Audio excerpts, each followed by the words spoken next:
शिक्षा मंत्री और पंचायत राज मंत्री जी अपनी विधानसभा और बालोतरा जिला में पधारे, तो संस्कार की बात तो भाई साहब ने कर दी। मैं थोड़ी सी निवेदन है और मेरे क्षेत्र की आवश्यकता के अनुसार थोड़ी अर्ज करने की भाई साहब से परमिशन चाहूंगा कि ये मरुस्थली ग्रामीण क्षेत्र है, यहाँ हमेशा अध्यापकों की कमी रहती है।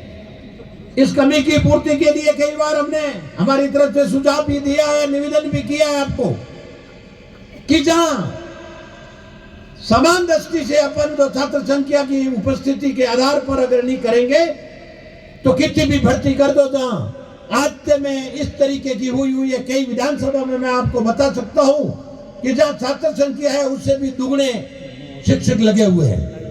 उसका सुधार करने के लिए आप ही एक ऐसी शख्सियत और भाजपा सरकार ही कर सकती है, दूसरा नहीं कर सकती।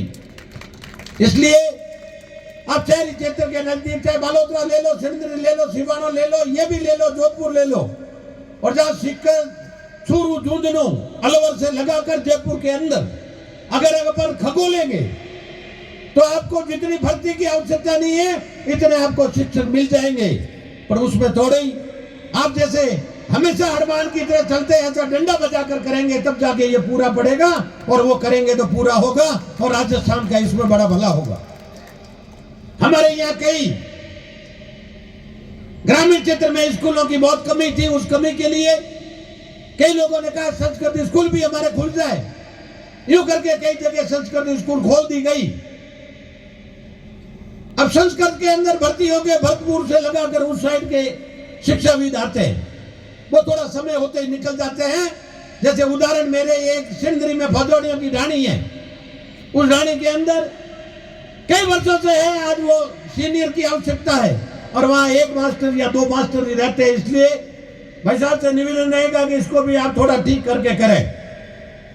मरुस्थल जिलों में नरेगा कृषि पौधारोपण के लिए भी अभी किलाजी भाई साहब भी बात कर रहे थे, आदरणीय एसओ साहब मीणा जी भी विराज रहे हैं। ये बाड़मेर के अंदर टाकों की महती आवश्यकता है, जो यहाँ इसको भी चालू रखने के लिए मेरा निवेदन और प्रार्थना रहेगी। कर्मोन्नत विद्यालय जितने भी है उसमें कई जगह पद स्वीकृत नहीं हुए, उसको भी करें। मुझे भाई साहब माफ करना, क्योंकि ये एक आदर्श विद्या का मंदिर का कार्यक्रम है, मैं लग गया जनता की जो वकालत और मेरे जो जरूरत थी उसके उसमें माफी चाहूंगा। तो ये भी पद आप स्वीकृत करें। ग्राम पंचायतों को बकाया किस्तों की भी जल्दी थोड़ी करावें, संविदा कर्मियों में भी ध्यान दें, और समय मुझे जो दिया हुआ था वो पूरा होने जा रहा है, इसलिए मैं ज्यादा समय नहीं लेता हुआ सबको धन्यवाद देता हुआ इस विद्यालय के अंदर आदरणीय बाबूलाल जी भाई साहब और सब जनों ने बताया था, तो पहले भी मैं 10 लाख रुपया तो दे चुका हूं, और अभी भी इस आदर्श विद्या मंदिर भवन के लिए 15 लाख रुपयों की घोषणा करता हूं, और ये पैसे आपकी है, जनता के हैं। मुझे एक सिर्फ पेन हिलाने का अधिकार आपने दिया है, वो अधिकार आपका है, और एक जनता के लिए है, बालिकाओं के लिए है। मैं आपको पर वो उस टारगेट में इसे ज्यादा दे नहीं सकता हूँ, नहीं मेरा बात मंत्री उलझाने की बात कर रहे हैं। मुझे ध्यान है, मैं अर्ज कर रहा हूँ, जनता के सामने घोषणा करता हूँ, अगर वो पैसे नहीं लगते हैं तो लोग यूं कहते हैं कि इनके मन में खोट थी।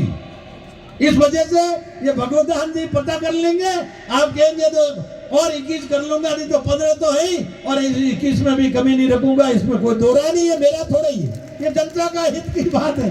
मैं सबका धन्यवाद अर्पित करता हुआ दीपावली की हार्दिक हार्दिक शुभकामनाएं आपको भाई दूज की भी करता हुआ मेरी वाणी को विराम दूंगा। इससे पहले आदरणीय मदन जी भाई साहब का स्वागत, और जितने भी बाहर से पधारे विधानसभा में आपका स्वागत करता हूं, अभिनंदन करता हूं।